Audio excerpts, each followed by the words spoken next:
In this episode of Write, Publish, Repeat, Sean and I are joined by Jen Turrell and Dan Van Oss, who work with us at Sterling & Stone, making the books as beautiful as they are. We're going to talk cover design and interior design and the sorts of things that you need to know to do it yourself or to hire someone. Write, publish, repeat, it echoes through the air. A chorus for creators, a call to those who dare. With cookies as his compass and a pen that won't retreat, he journeys through the pages.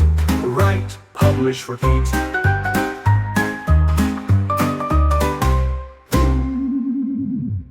Hello and welcome to Write, Publish, Repeat. It is I, David Wright, joined once again by Sean Platt, and today we have Dan Van Oss and Jen Turrell, who work with us at Sterling & Stone.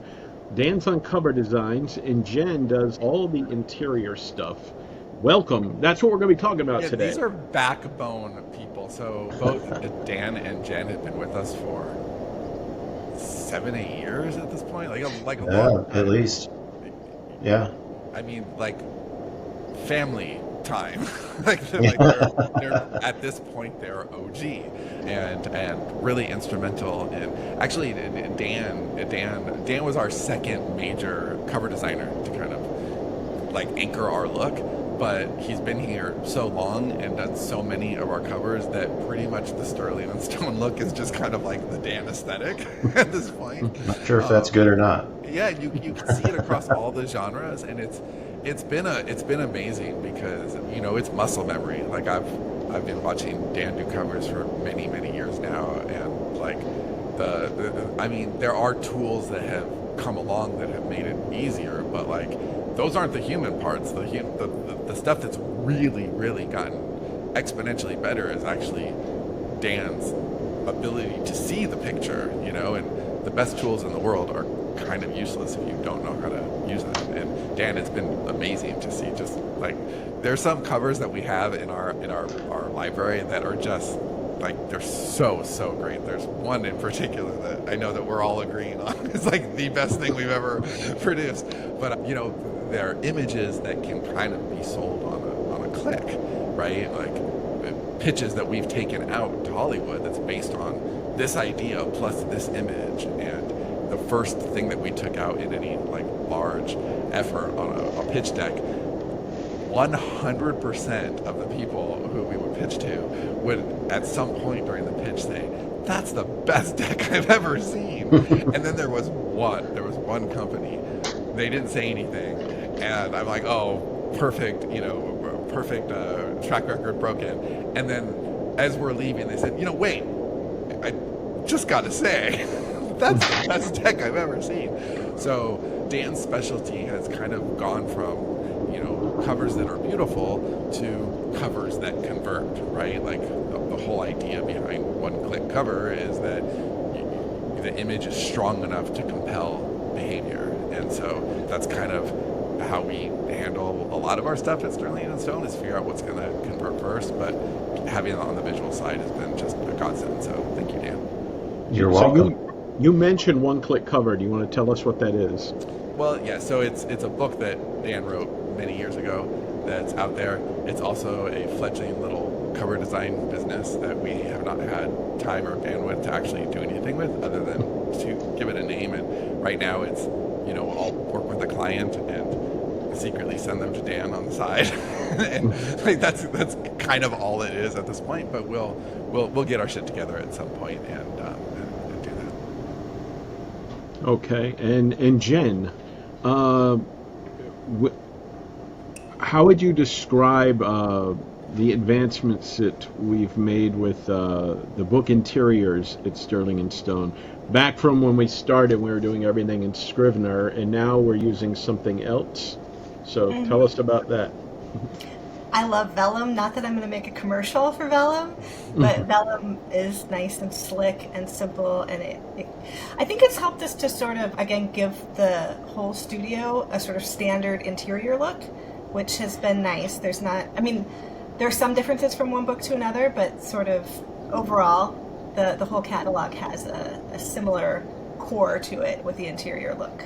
And Vellum's just kind of like a great equalizer, right, Jen? Like, it's super easy to use, and it takes the... Okay, I've actually never used Vellum, and Dave's going to have to start using Vellum for some nonfiction, real soon. So he might need some tutorials.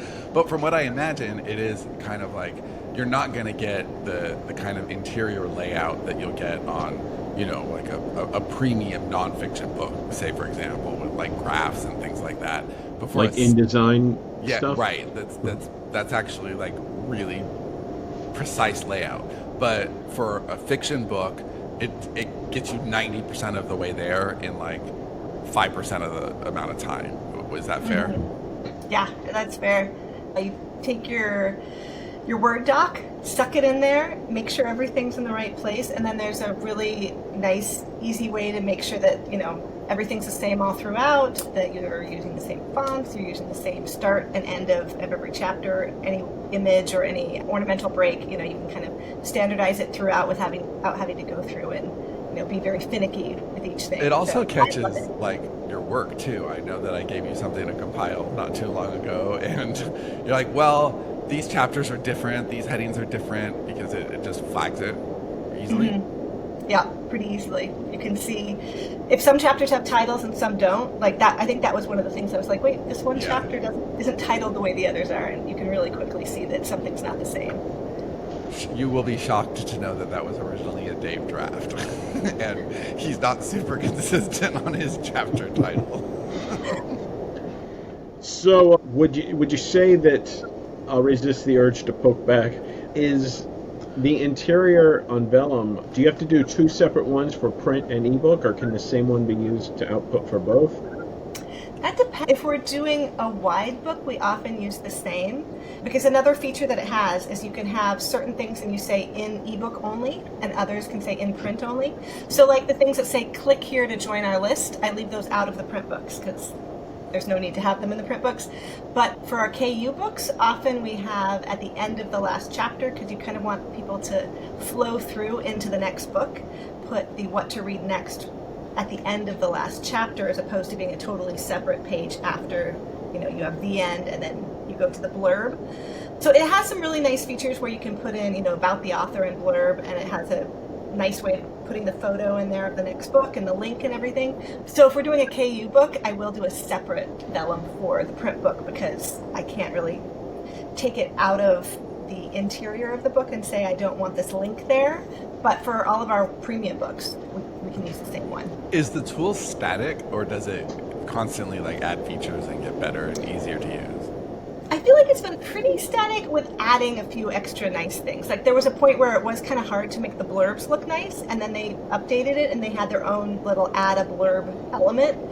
And there's a place for the photo, there's a place for the link and everything. So now, like, they've realized, everybody wants a blurb with a photo of the next book and a link. And is it so one it of feels these like tools that's getting like bastardized by AI, where it's like AI can now do your layout for you, or is it still pretty manual and you imagine it'll stay that way? Well, I feel like we've kind of set our standard for how we want it in there. So when I suck everything in, it does it in like Parcel is the kind of a format that we use for the main thing, and so it mainly does it the way we've set it up every time. So if we want something different, like if someone does want a big drop letter at the start of each chapter or something, I would go in and change that. But for how we do it, it's pretty static now at this point. I haven't seen any AI in there yet. Who knows?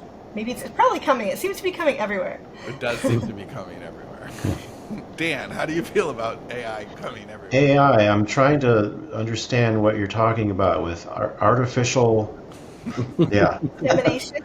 Sorry, yeah. Yeah, a little joke there, because AI is definitely, I won't say taking over graphic design, but it's such a powerful tool, and it's only getting better, that it's really, really hard to ignore. And in particular, whether it's for image generation or even typography, I've used it for that, and it does an amazing job. That's what I've enjoyed the most, is actually not even the image generation, although that's great, but it's what you've been able to do with typography. Because you can be it's a game changer much more with that. communicative with fonts and things, where you might be able to see that stuff in your head, but there's so much experimentation and like not really. Right. I mean, being being Yeah, able I to mean, ask for samples is fantastic. yeah, a big part of AI is a time saver, and that's whether it's graphic design or in other areas. I mean, you can get to the same result usually, but if you can do it within 1 minute or 30 seconds as opposed to 30 minutes, it's really hard to ignore that. And so you can use the tool pretty much like you would normally use 10 years ago, where if you want to generate images and layer them together and then put typography on, you can do that.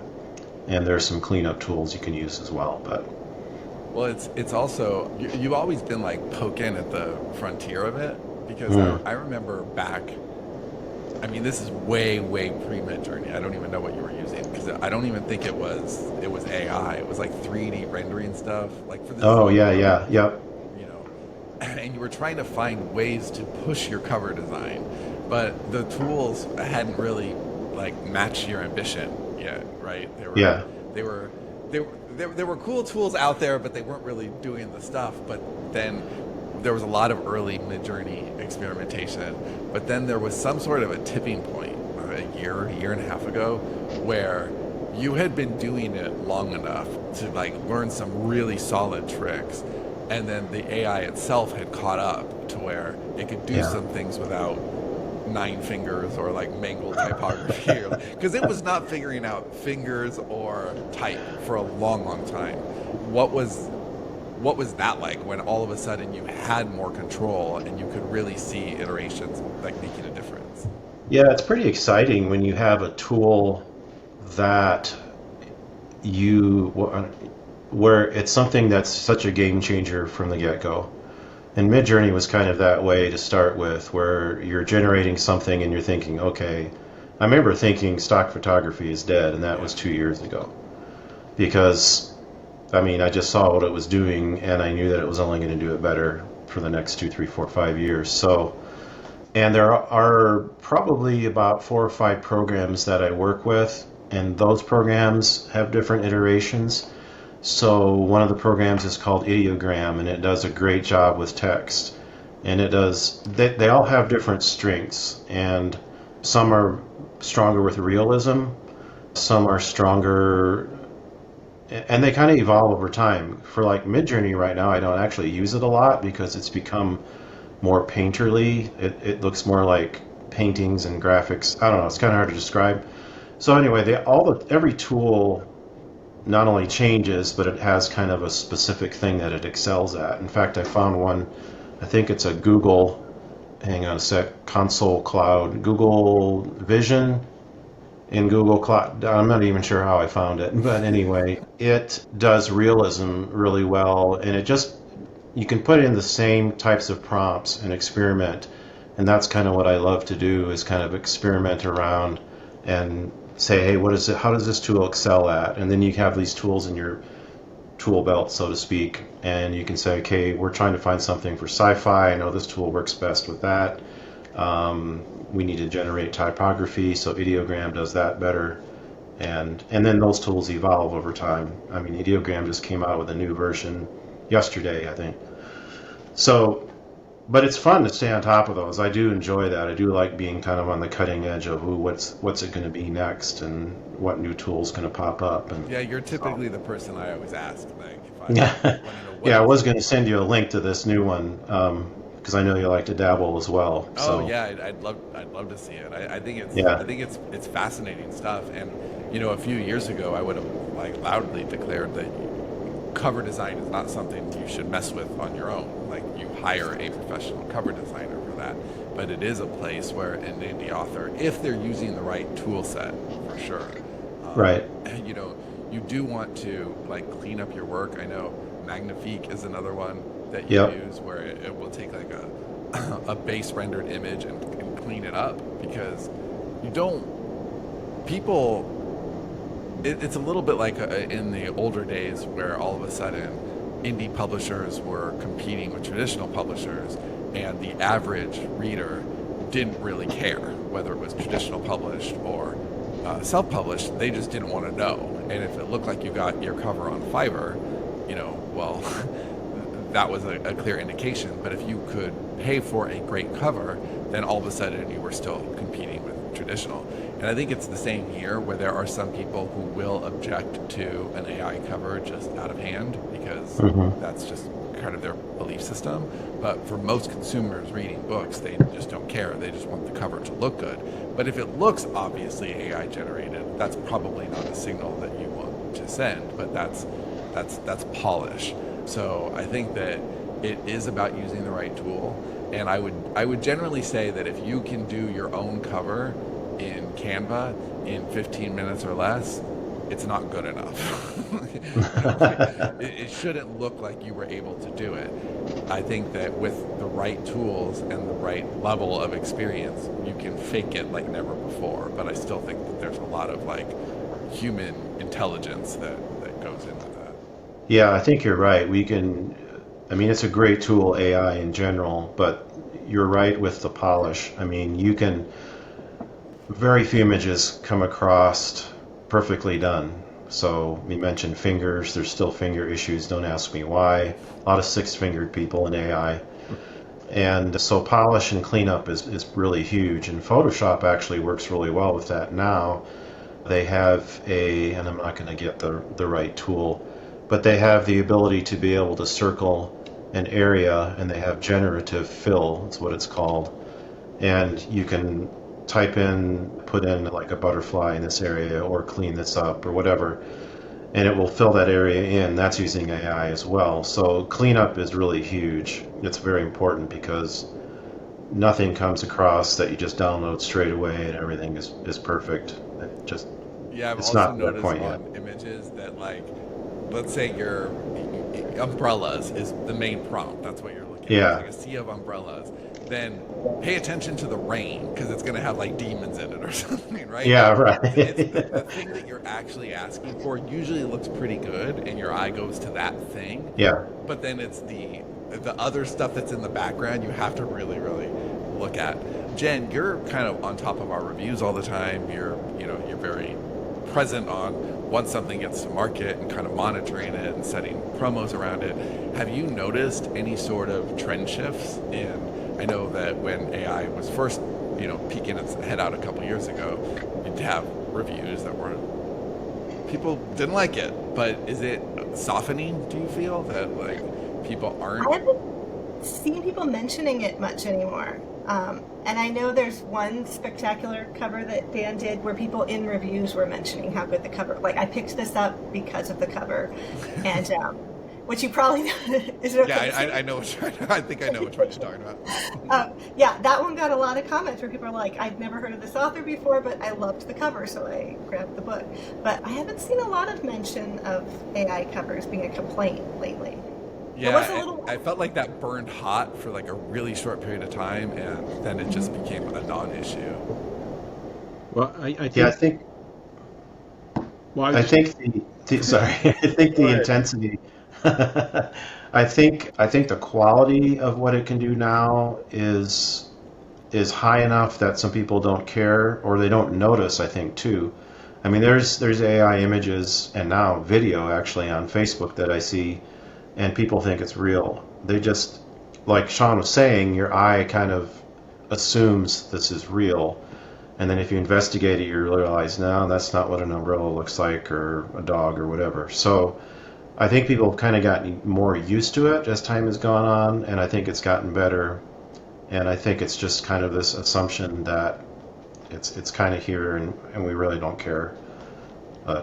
Because it's kind of a belief system more than it is a practical thing. It's more of a, for sure. This is what I believe. It's not so much I'm against it because it doesn't look good. It's just because I'm kind of against the idea.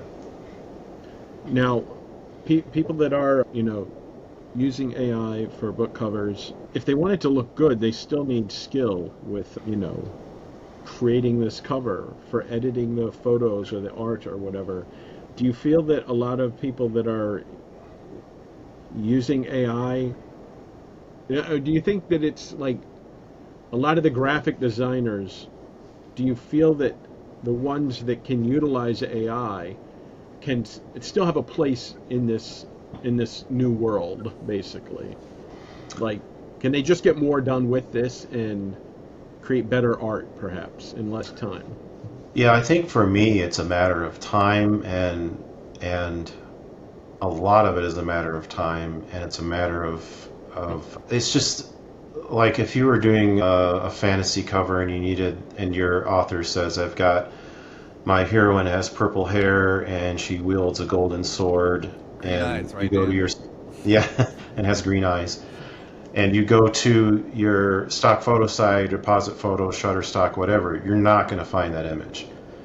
So, but with AI, you can put those parameters in and you can come up with that, or definitely a close approximation, over and over and over again, iterations until you find one that works, and then work from there. So there's the ability to get what you want, which is a lot stronger and is a lot faster as well. But I still pull everything into Photoshop, and there's very few covers that I don't use some Photoshop tweaks for, whether it's a sharpening or HDR or a whole bunch of filters I have options for.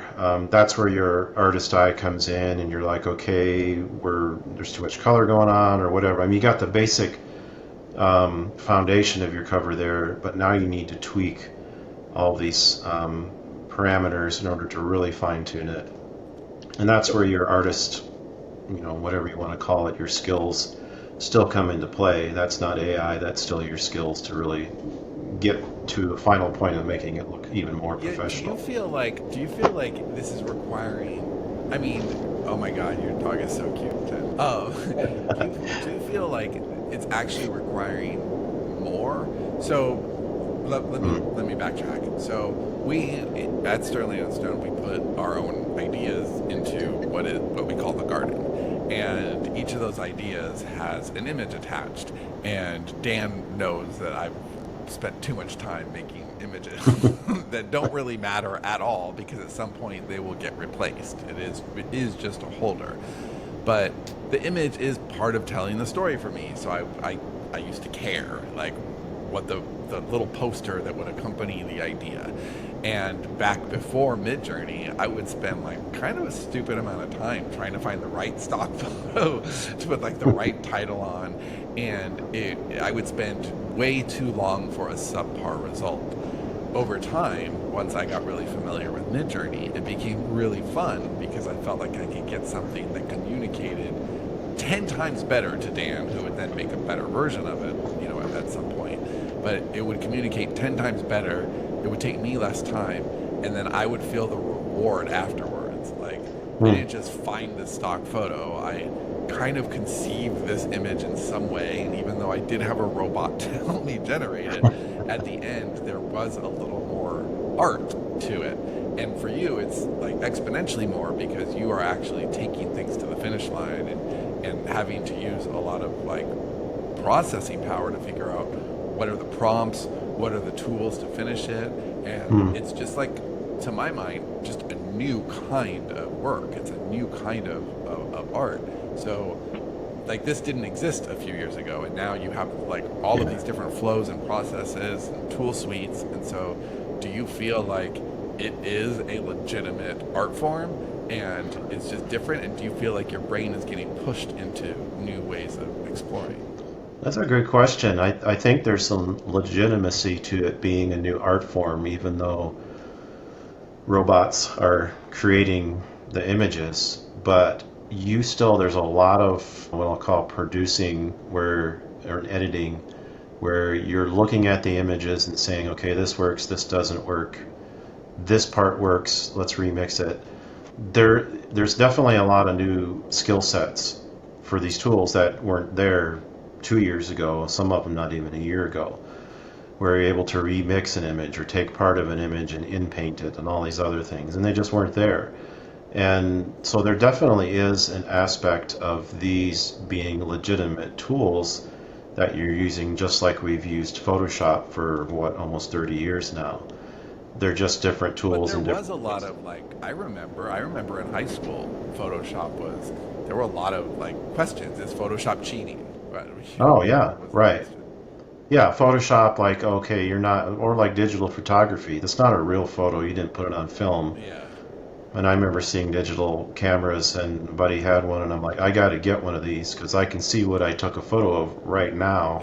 on my 1-inch screen, and I can see, was the lighting good, was it not, blah blah blah. And to me, that's the art, the ability to produce the art far outweighs any of the ethical questions, which aren't really ethics, of whether this I should do this or not, or that's not real.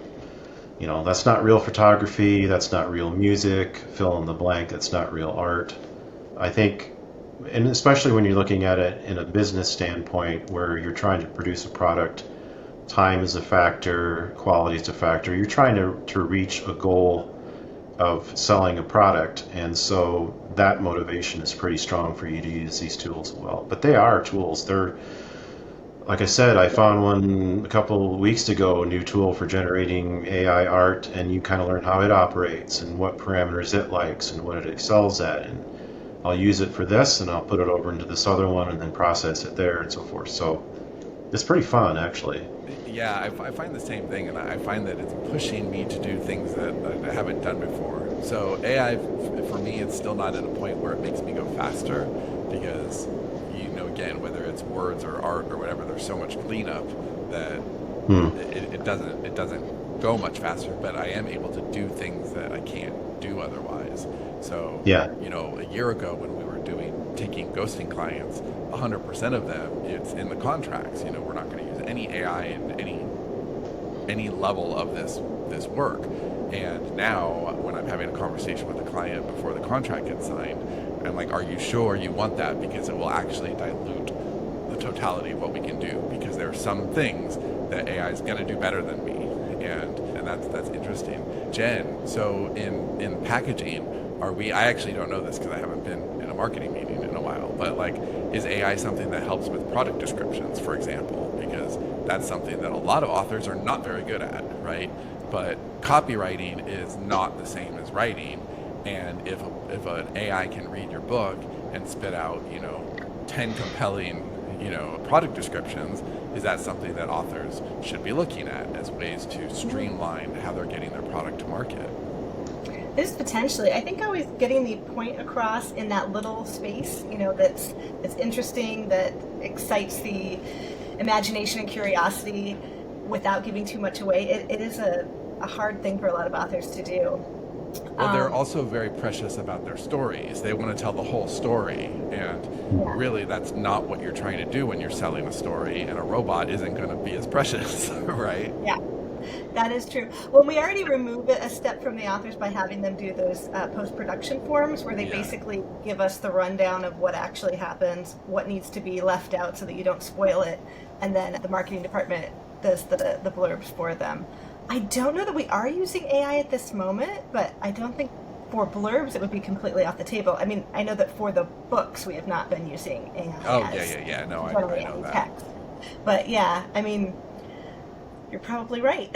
It probably would help have them do 10 of them and see what's best and then cherry pick from them potentially. I mean, even I'm not in the product description space right now, but even I am a copywriter. I can write product descriptions like that, but I've always hated it, for my own books. I've never enjoyed it, and I could absolutely see plugging in some of my own copy and saying, hey, here's my copywriting style. Can you read this book and give me some product descriptions? Because I just don't understand the Puritan work ethic where I'm going to do something I don't enjoy, and here's this tool that can make it faster and better, right?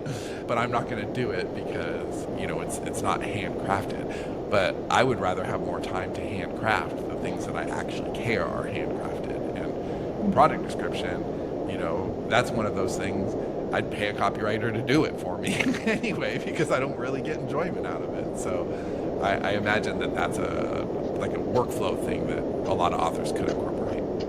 Yeah, I imagine so too, especially when you try to get in keywords or get in things that help it on Amazon or with algorithms or whatever. That's already removed from the handcrafting part as well. Right, and ChatGPT or Claude or Perplexity or whatever, they might have a better idea of what an effective Amazon product description reads like than you do anyway. No, I do feel that we're getting way in the weeds on AI and stuff, and we want to get back to basics here. because Good job, Dave. this whole thing of, write, publish, repeat, we want to talk about things that people can do themselves or have some framework to know how to hire someone to do it. So what makes a good cover nowadays? How has it changed from, a few years ago? And how can people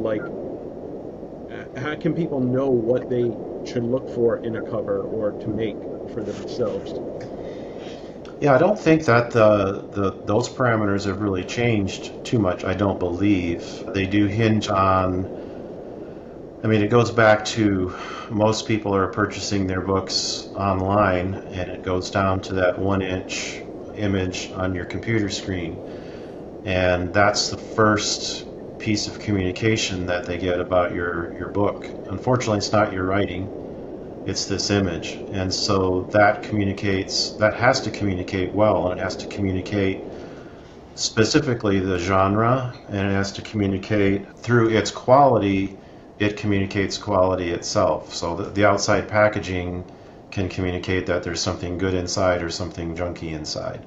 So, and then just in half a second or 1 second, you're communicating to a potential reader / buyer what this product is. So knowing what your genre is as an author is key. And I mean, we can get farther on into what makes a good cover, but I think those things have remained pretty static. I know when we work on covers interiorly, we're doing a lot of comparisons or comps where we say, okay, what are the top 10 books in this genre, and what are those covers? Because when you get into, I mean, there's some, and those tropes change over time.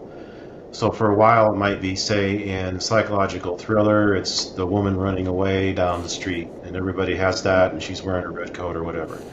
Then maybe in 2 years it's something totally different, or it's a house or whatever it is. So a house with blue and yellow, Dan. Is that a house with blue and yellow, that's a biggie right now. We've done a lot of those. Yellow text on whatever. And it's not like that's artistically better than the previous year. It's just that that's what the customer's used to. And this is true of any product. That's what the customer's used to. They assume it's the same thing as they've gotten before, and so it's going to give me the experience that I'm looking for, or not, depending on what I'm comparing All it right, to. here's one of those questions where I ask you already know the answer to it. But how important is it to stay on genre for a particular cover? So specifically, this is a couple of years ago, and there was a genre that we were entering, and they had a particular look to the covers that Oh yeah, none of us I know liked, what you're talking about. right? And the specific directions that you were given were make this less good. Because which was That's easy. that was the actual direction I was given on the story itself as well, because there were certain conventions that you kind of need to adhere to, and like Dave and I, like, we actually had a conversation earlier in the week where I was kind of busting on him about this, where like the design aesthetic, he puts his personal taste first and the outcome second, right? So in this situation, Dave would have had a very hard time doing these covers because they were so ugly, but it's kind of what the genre demanded. So where do you put your personal preferences, like not you, Dan, but as an author? Yeah. Where do you put your preferences versus the market? Is it like, look, if you want to sell the books, do what the market does, and even a great looking cover that isn't genre appropriate is the right cover. Yeah, I mean, you just said it. If you want to sell books, then you gotta then stick with, what's selling. And if it's something that you don't really care about, or like that's kind of an ugly cover, but everybody else is doing it, and it's not a matter of, some authors say, well, I want to stand out from the crowd. Well, that doesn't actually work, I don't think, because if you're looking at 10 images and 9 of them are pretty similar and yours is not, they're going to think, well, yours is not part of this genre. Yeah. Even though it could be totally, the story could be. So if you want to sell, then you're going to have to stand by those parameters, and your cover designer should know that too. So if you don't care. If now, I was going to get to this question about standing out versus fitting in.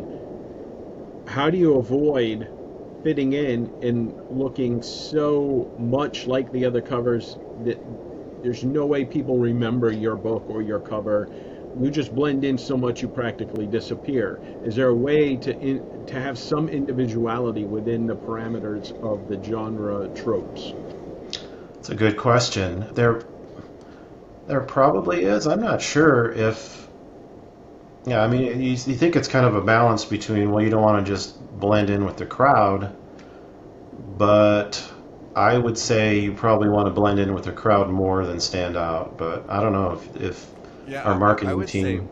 from observing your work, Dan, you're really good at doing it by just being a little bit bolder, right? So like Hmm. we're making fun of the blue, yellow, like the house, like there's a big trope in the KU space, but also just in the internally produced books over the last couple of years. This is one that has come up a lot. I've written a few of these myself, and they do have a certain look to them. However, I will say that if somebody gave me a page with 20 of them randomly on the page, and there were 3 that were Dan's, and they asked me to pick out Dan's, I think I would get 100% on picking the ones that were Dan's. I think that a great designer has a signature, even if they look like everybody else. So I think it's true with KU. I think that I've written some KU books that are very much to genre, but anybody who really like is a student of my writing or knows how I write could pick out the pages that I wrote. And so I think that that's one of those things. Like I stuck to the tropes, even when they made me miserable. And there's one book in particular that is like a company joke at how miserable it was to be in this character's head for 80,000 words. But you could read a few pages randomly and say, oh yeah, I see how Sean wrote that if it was compared to other ones. And I would say the same thing is true on these very, very on-genre covers. I still feel like, oh, that looks like a Dan cover. So I think that being able to stand out is just what are the things that make me as an artist stand out. And for covers, like Dan, you're very good at like just bold. Like it looks bold, like here's the things that I have to do, but I'm going to do them strong and loud. Like your colors are vibrant, and your typography is kind of unafraid, and so you're using these very standard looks, but you're still putting a signature on it. Yeah, I think we talk about tropes, and we talk about it like, oh, these covers are bad. They're not necessarily bad. It's just that it's a trope, and I think you can, whatever the trope is, you can do it well or you can do it poorly. So if it's an illustrated look, you can do it poorly. You can do it well, even though you might think it's cheesy or something. But I Do you think it helps to really understand the purpose of the trope? Like, why does this exist visually as shorthand in this genre? And then once you understand it makes it easier? Oh, that definitely helps. I mean, we're cozy mystery, or there's a wide variety of genres that are pretty specific with their tropes. Yeah, it totally helps to know kind of why, why does it always have to have a cat on the cover or whatever it is, and yeah, it definitely helps to know, because then knowing what the reader's expecting and why, you're like, okay, well then let's pander to that. If that's what they like, then let's give them a wow on that. So What are some good resources for people that want to try this themselves? I mean, back in the day, we would never tell someone do your own cover, but like Sean said, you can get a little closer now. What are some resources that aren't like crazy expensive? I'm sure there are still some, what do they call those, pre-made covers, but some of those sites I don't believe are even accepting pre-made covers that are generated by AI at this point. Not sure why, but if you want to, I mean, if it were me, I would look at a program, not so much Midjourney, but Ideogram, Ideogram, and I think it's .com. Let me just look real quick. No, it's actually ideogram.ai, and you can type into that. There's a variety of parameters. I'm not sure how much you can get from the free version. There's probably a limit on how many images per day or whatever. I think it's 5 images per day. Yeah, which isn't a whole lot. but it's not terribly expensive. You might get hooked and then want to pay for it anyway. Yeah, the So base ideogram paid is $10, and it's pretty yeah, generous. that's Like yeah. you can do a lot with it. It has the best ability to do text. So if you were to type in create an urban fantasy book cover featuring a woman with angel wings holding a gun in a city setting, and then the title of the book is Angel Unleashed in quotes, it'll generate something pretty darn close. Sounds like those 1980s Angel movies. Yes, exactly what I was going for. Um, And oh, go I mean, ahead. it'll get something. It'll get something really pretty cool looking eventually. Whether or not it's going to be super clean, you're going to have the finger issues and probably some.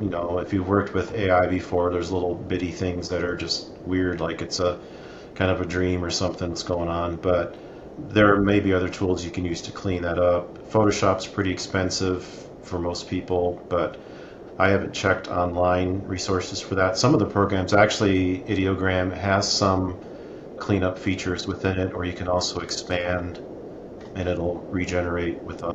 I would be wary of doing my cover text with AI simply because if unless you know the typeface that you're using, does it stick to typefaces?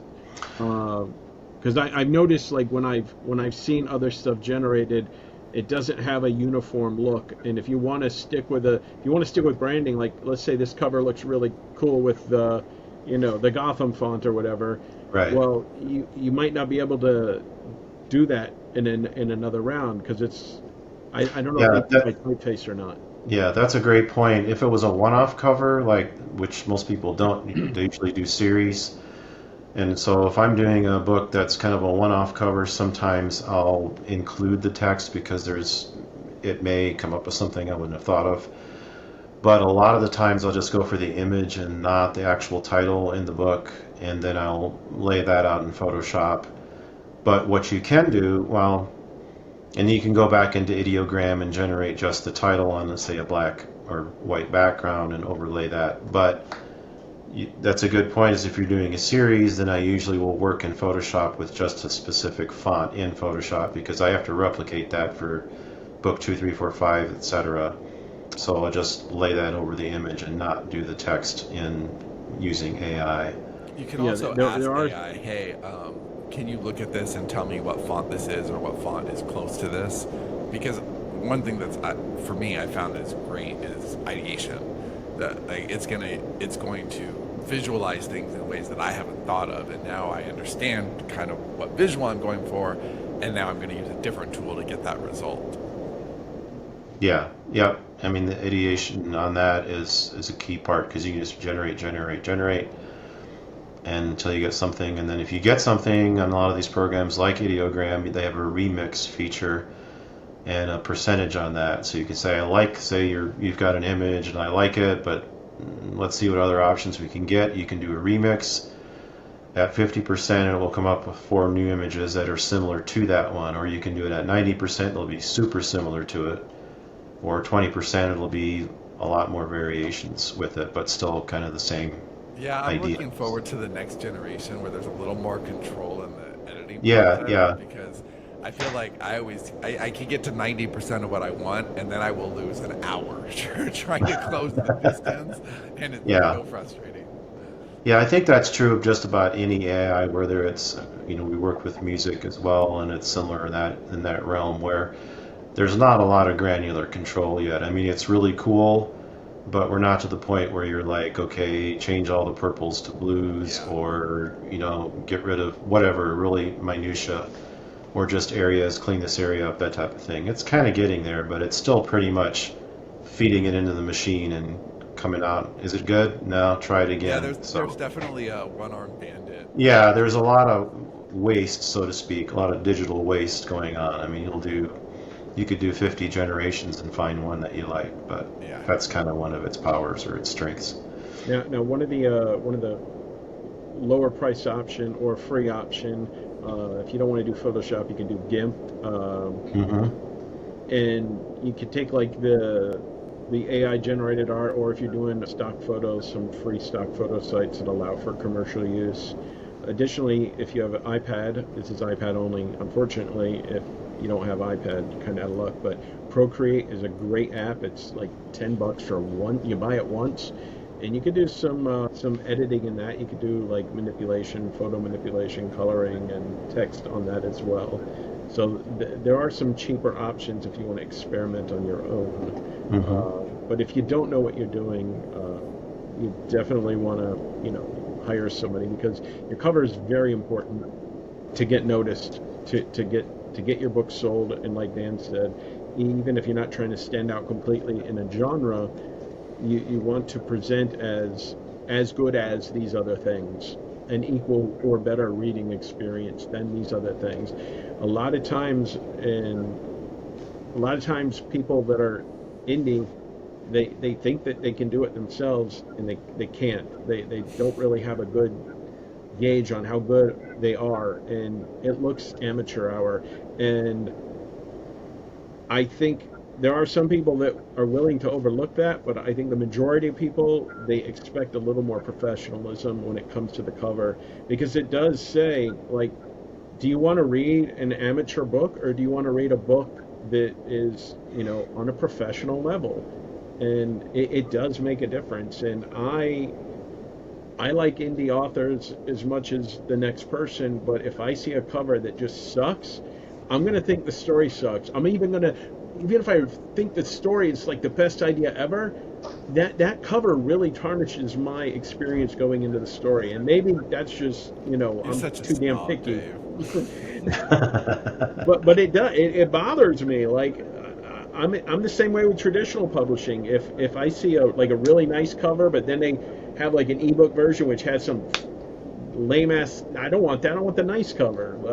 I think it matters. It's one of the few areas where it is part of art, and it matters to the story in the whole experience you're trying to create. So yeah, I agree. And that's, again, I think that's true of just about anything that we purchase. If you go get a pair of shoes, you don't want them in a beat up box or greasy paper sack. You want them in a nice Nike box. That's not a great analogy, but it's the same.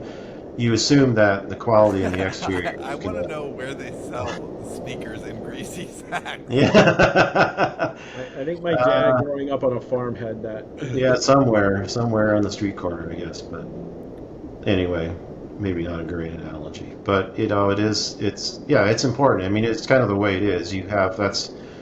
That's your placeholder for that product. It's not the first page of your story, because it'd be really tiny and wouldn't do anything. And that's where we're at, especially for ebooks. And one other thing I was going to touch on is, if your cover isn't selling, don't be afraid to change your cover. It does make a difference. And sometimes, trends change. And if you have a story that you did a cover 4 or 5 years ago, and it doesn't look like anything in the genre now, don't be afraid to try a new cover. It doesn't harm anybody. Yeah, we do that in-house all the time, where we're looking at something, or it's an old story, we need a refresh on the cover, or this is a good story, but it's 5-6 years old, let's try a new cover. And it's definitely a great option for something that you've had, and if it's not selling, I think it's worth the time if you feel like it's a strong story. Okay. Well, is there anything else that we want to talk about? Because we do have to wrap it up. Any calls to action that we want to make, Sean? And don't yell at me, because I asked before. I would never yell at you, Dave. Dan, if somebody needs help with a cover, do you have a place to contact you? Yep, they can contact me. I'll give you my email address. Is that legit? Oh, yeah, sure. Okay, so it'd be DV as in Victor, ANOSS at mchsi.com. I like how you had to remember how to spell your name there. Yeah, I know. I'm like, did I say 2 N's or 1? And then, Jen, you are not for hire. So if somebody needs help packaging their book, shit out of luck, right? Well, Vellum is great. I'll throw that out there again. Not being endorsed or paid by Vellum, but it's a great program. Yes. What if we want cat photos? Where would we find those? Go to Midjourney and type in cat photo. Dan, can Midjourney make better cat photos than real people can make cat photos? Probably yes. Yeah, there's actually, it's hilarious how many cats you see in Midjourney. It's like, yeah, I it's have weird. noticed that. I've noticed it in Ideogram also, except the cats Oh yeah, holding yep. signs. Cats holding signs, cats in top hats, Cats are a cat big thing on berries. Ideogram. Yeah, it's whatever. I'm not going to ask. Well, thank you Yeah. guys very much for being here. Oh, you're welcome. Appreciate Thank it. And that's it. Until next time. All right. Thank you very much. Go to authorvelocity.com, sign up for free tools and all that other cool shit. See you guys later. Bye. The shadows of the Sunshine State, redacted is his home, lives a man named David Wright, who pens the great unknown. Diet Coke runs through his veins, a decoy wallet keeps him rich. Paranoia fuels his pen and creativity's his niche. Write, publish, repeat, it echoes through